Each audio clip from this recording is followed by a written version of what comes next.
7 лет без движения провел мексиканец Хуан Педро Франко из-за ожирения.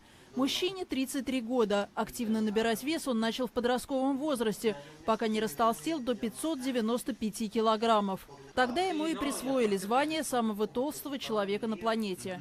Правда, подобным титулом он вовсе не гордился. Последний год Франко готовился к операции, чтобы сбросить вес. Он сидел на диете и сильно похудел.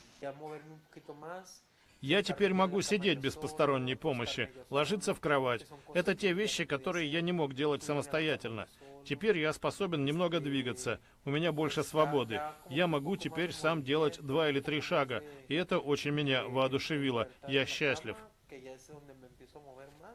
22 ноября Франко сделали операцию, которая длилась 1 час. Хирургическое вмешательство прошло успешно, но не гарантирует моментальную потерю веса. Мужчине предстоит еще 72 часа усиленной терапии.